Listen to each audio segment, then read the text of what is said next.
Good morning. To state the obvious, over the weekend, with devastating storms in the south.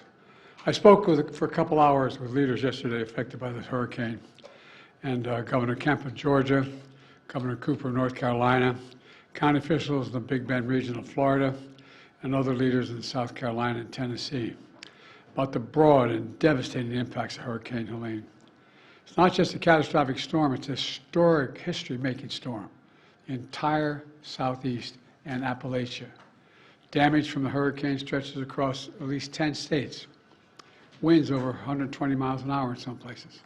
Storm surges up to 15 feet and record flooding. Communities are devastated. Loved ones waiting, not sure if their loved ones are okay, and they can't contact them because there's no cell phone connections. Many more folks displaced with no idea when they'll be able to be returned to the home, if ever, if there's a home to return to. So we're keeping them all in our prayers, and all the lives lost, and those particularly unaccounted for. There's nothing like wondering, is my husband, wife, son, daughter, mother, father alive? And many more who remain without electricity, water, food, and communications. And whose homes and businesses have washed away in an instant. I want them to know we're not leaving until the job is done. I also want you to know I'm committed to traveling to the impacted areas as soon as possible, but I've been told that it would be disruptive if I did it right now. We will not do that at the risk of diverting or delaying any of the response assets needed to deal with this crisis. My first responsibility is to get all the help needed to those impacted areas. And I expect to be there, excuse me, I have a cold, I expect to be there later this week. I and my team are in constant contact with the governors, mayors, and local leaders. The head of FEMA, Deanne Griswold, is on the ground now in North Carolina. She's going to stay in Asheville and Appalachia region for the foreseeable future.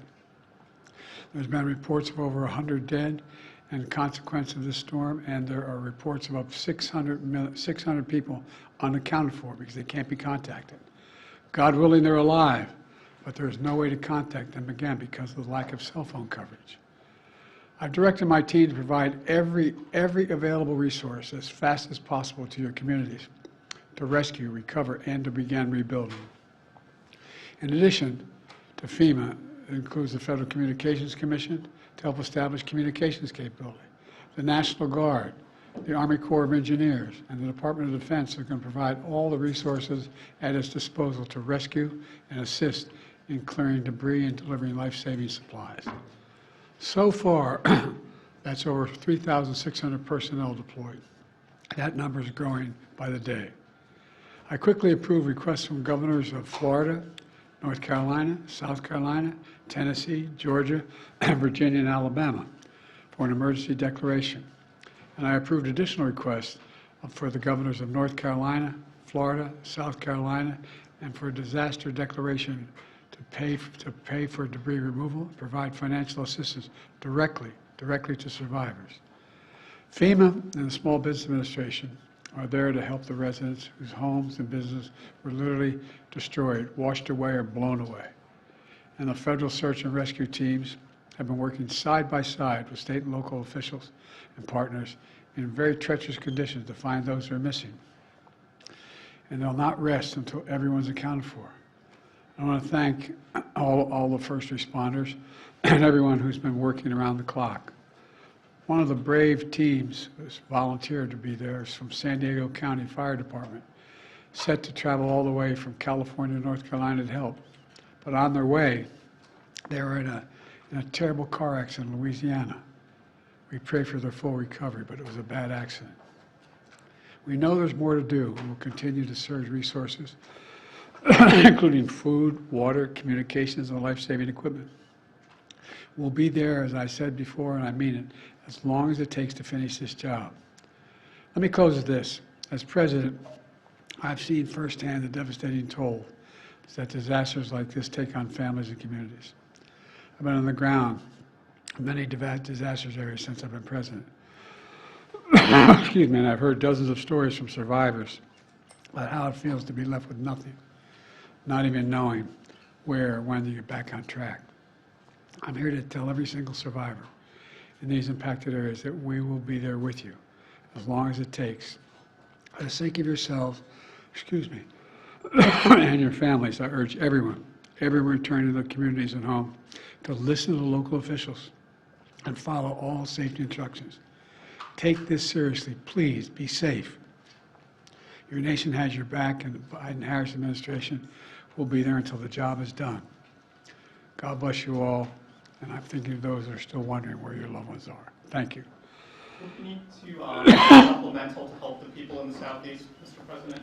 Say again? We need to ask Congress for a supplemental. That's my expectation, yes. You know, roughly how much you're thinking? Not yet. This is a historic storm.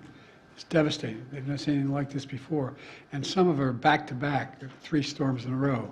So it's really, really devastating. Would you consider asking Congress to come back for a special session as a supplemental? That is something I may have to request, but no decision has been made yet. Do you have a sense of where you'll go when you are able to go, sir? Yes, I told the governor of North Carolina to go down, and I expect to be down there by Wednesday or Thursday. It would be clear for me to go. You guys have traveled with me. You know, there's an entourage. This can be disruptive. Is there a mistake for President Trump to be down there today in Georgia? Is that disruptive? I don't have any idea.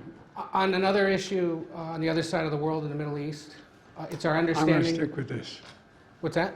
I'm going to stick with this subject, but go ahead. Well, just the fact that Israel may be now launching a limited operation into Lebanon. Are you aware of that? Are you comfortable with their plans? I'm more aware than you might know, and I'm comfortable with them stopping. We should have a ceasefire now. Thank Do you. you expect Iran to retaliate? On the hurricane, Mr. President, why weren't you and Vice President Harris here in Washington commanding this weekend? I was commanding. I was on the phone for at least 2 hours yesterday and the day before as well. I command. It's called a telephone. Is and it- all my security people. Is it not important for the country to see